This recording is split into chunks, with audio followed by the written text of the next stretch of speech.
Em um pequeno trecho de floresta na Europa Central, exatamente 400 árvores crescem com uma deformidade idêntica e inexplicável. Todas elas se curvam abruptamente em direção ao norte, formando um arco suave e quase perfeito rente ao chão, antes de retomarem o crescimento vertical em direção ao céu.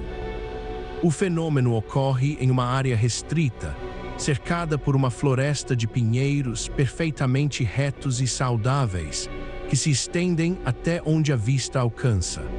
Essa anomalia botânica desafia as leis mais básicas do crescimento vegetal, que orientam as plantas a buscarem a luz de forma direta e vertical.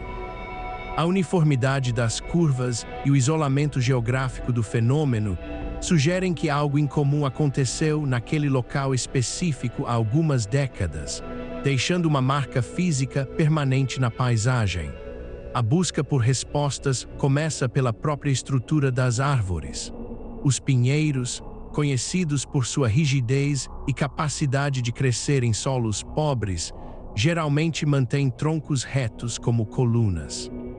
No entanto, neste trecho isolado, cada tronco parece ter sido moldado por uma força invisível quando as árvores ainda eram jovens. O mistério se aprofunda quando se observa que todas as curvas apontam exatamente para a mesma direção cardinal.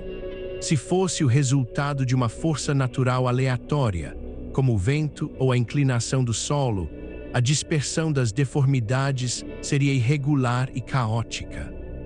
A precisão matemática do arco de 90 graus sugere uma influência constante, deliberada ou altamente localizada, que agiu sobre as plantas durante um período específico de suas vidas.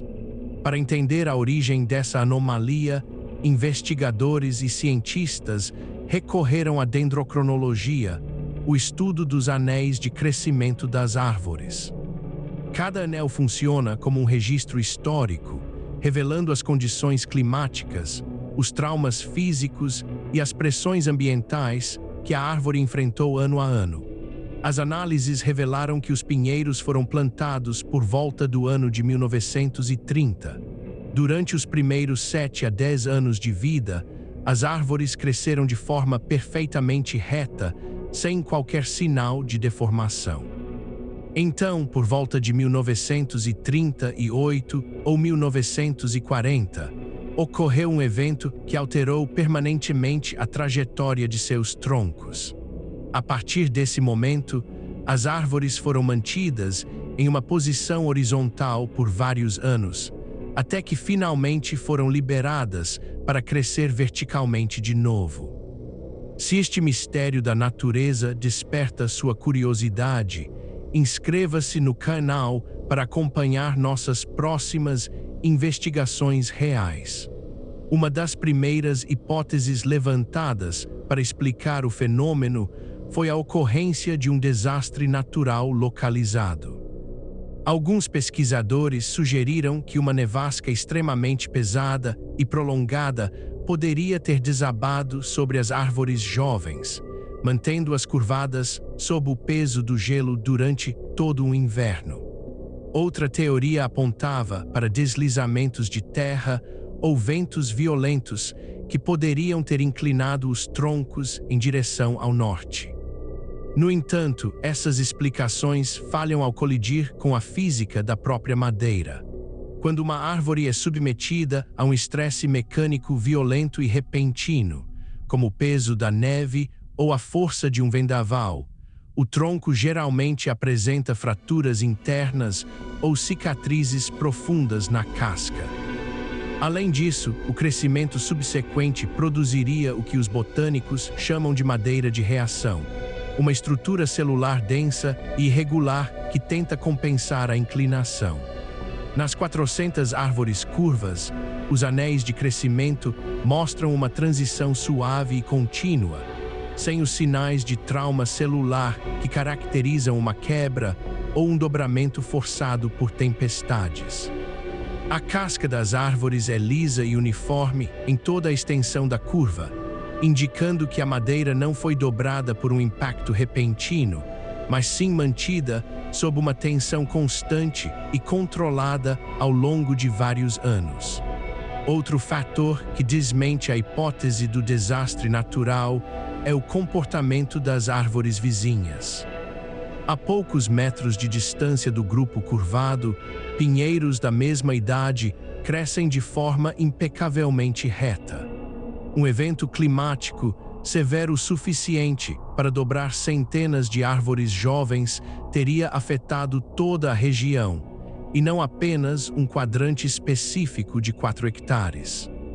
A ausência de danos estruturais na madeira direcionou as investigações para uma hipótese muito mais intrigante: a intervenção humana deliberada.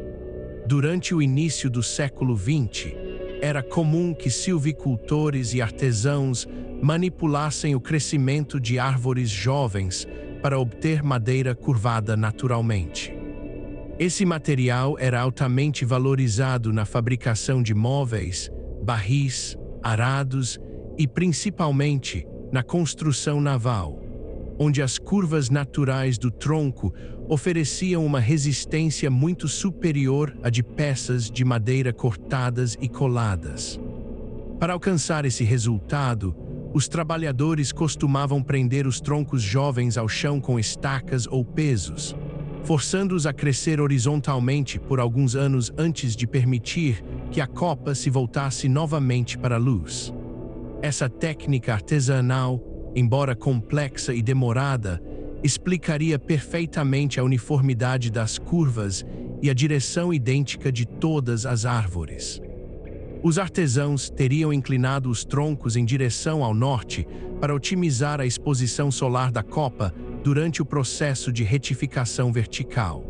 No entanto, se essa floresta era um projeto industrial planejado, surge uma questão inquietante, porque essas árvores nunca foram colhidas. O trabalho de moldar centenas de pinheiros exige anos de dedicação e manutenção constante. Abandonar uma plantação tão valiosa no momento em que a madeira atingia a maturidade parece uma contradição econômica inexplicável.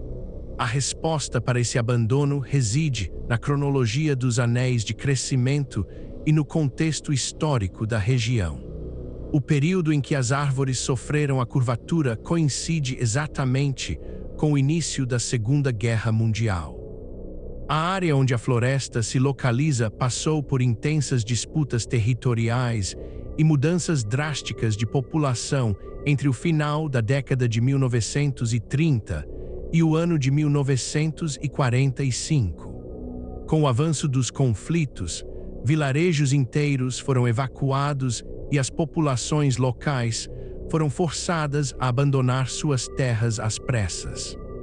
Os silvicultores que conheciam o segredo da floresta curva, que haviam planejado e executado a manipulação dos troncos, desapareceram sem deixar registros escritos, ferramentas ou instruções sobre o que pretendiam fazer com aquela madeira.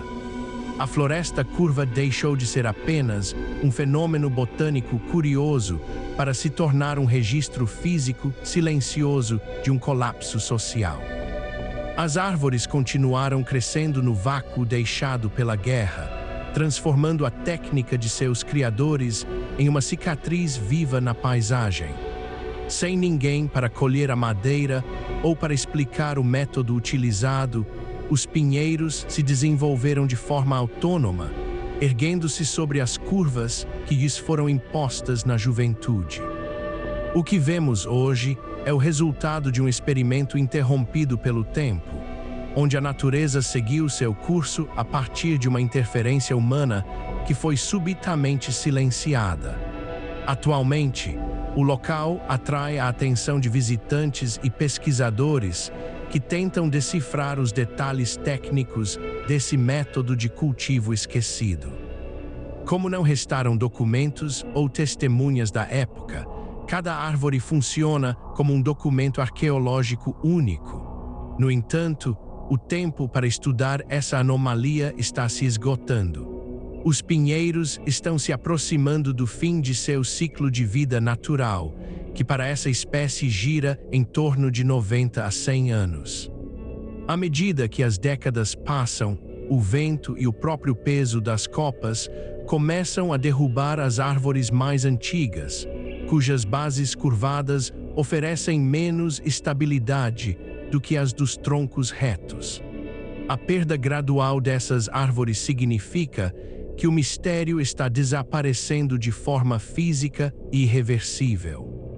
Quando o último pinheiro curvo tombar, a floresta retornará ao seu estado de uniformidade vertical, apagando os vestígios daquela intervenção silenciosa realizada na década de 1930. As respostas definitivas sobre as ferramentas exatas utilizadas, os nomes dos artesãos e o destino planejado para aquela madeira peculiar provavelmente nunca serão recuperadas, pois foram perdidas junto com as vidas daqueles que deixaram a região durante a guerra. O mundo real preserva locais onde o comum e o extraordinário se encontram através de cicatrizes históricas que a própria natureza se encarrega de manter visíveis. As 400 árvores que apontam para o norte continuam de pé, desafiando a gravidade e o esquecimento, como um monumento vivo a um plano interrompido cujos autores a história preferiu não registrar.